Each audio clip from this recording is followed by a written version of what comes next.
Sri Gurave Namaha. Reading from the book today. No one should think himself to be an unimpeachable position due to his chanting and being situated in spiritual life. These thoughts and their succeeding actions have disastrous effects.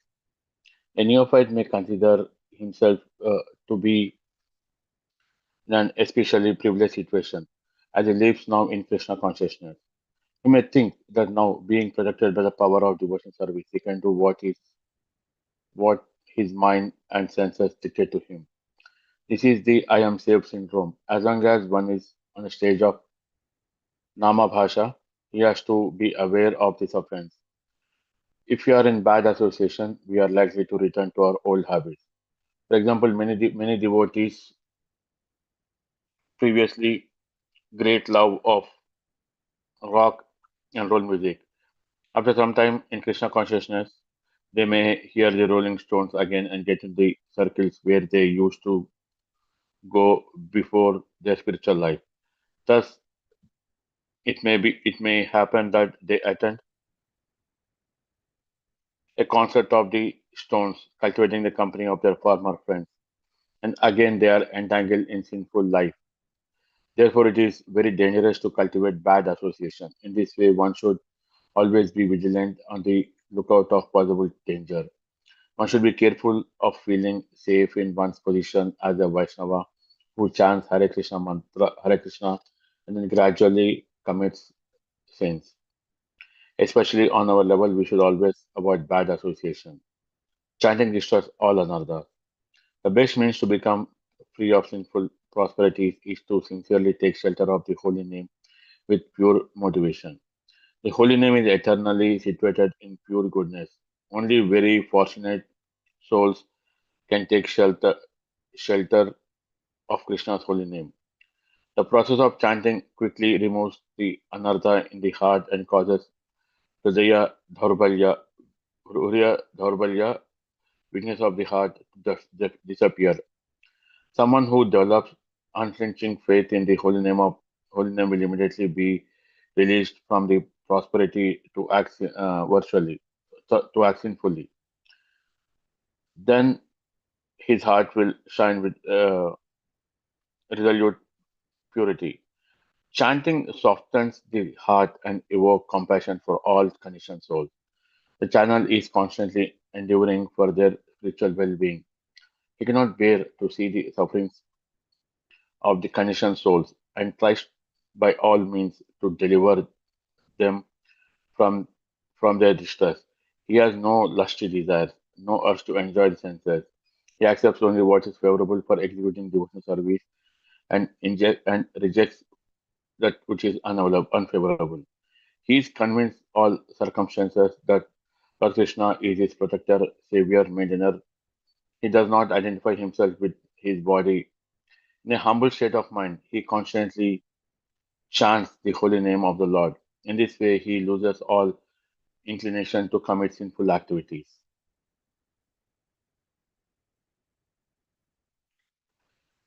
How can the seventh offense be rectified? If by some error this offense is committed, one must cleanse oneself in the assembly of pure Vaishnava. Sinful desires are like thieves on the path of bhakti, and the pure Vaishnavas are the guardians of this path. One should therefore call aloud the name of his guardian, the spiritual master, Jai Srila Prabhupada, for when the guardian appears, the thieves run away. Since the Lord personally confirms to be our guardian, one can chant Krishna's name as well. What about devotees who spend and come back to spiritual life after having committed sins? Since they consult the assembly of pure Vaishnavas, they take up the above mentioned process and can be reestablished in their spiritual life, especially if they take shelter of the spiritual master. Sinful thieves of bhakti will run away. Devotees who return, however, have generally committed unintentional sins due to weakness of their heart. Those who deliberately commit severe sins desiring to hurt devotees rarely come back to the spiritual path. Lord Vishnu personally places obstacles on the path of those who offend Vaishnavas.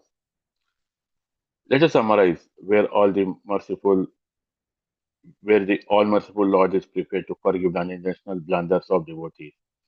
He does not tolerate when someone commits premeditated sins, calculating to be excused by the chanting of the holy name.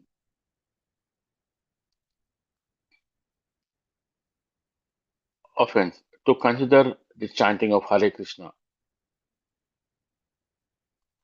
To consider the chanting of Hare Krishna. One of the auspicious ritualistic activities offered in the Vedas as putative action, karma kanda, dharma vrata tyaga hutadi sarva subha kriya samyam. What is the difference between chanting the holy name and pious activities? The holy name is directly Krishna, the way and the goal are identical. The holy name is the process and simultaneously the goal is the goal. It is full of spiritual bliss and bestows highest perfection. As for ordinary pious activities such as altruistic work, fire sacrifice, yoga, purifying baths at holy place, amsrama, amsrama duties, demigod worship, austerity, etc. The means for the way and the goal have to disrupt distinguish. Such actions are solely material, although they are good material activities and bring a good material goal. But how can they help to attain a spiritual goal? Chanting, on other hand, is already the goal. It is Krishna himself. One must definitely act in the mode of goodness to be elevated gradually. But ultimately, one has to give up all the material activities, good and bad, and act only for Krishna's pleasure. Chanting, however, is never to be given up, not on the conditioned platform, not in the liberated state. Prabhu, let me stop here.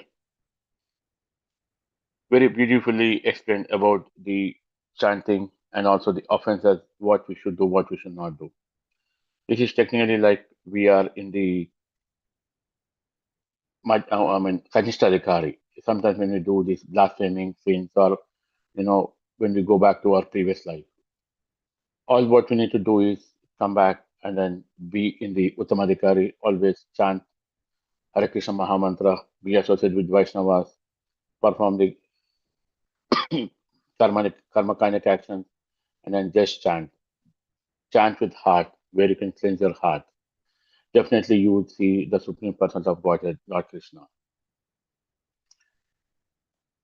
Again, we have to make sure that we don't enter into those offenses again after we come back and then chant the Mahamantra.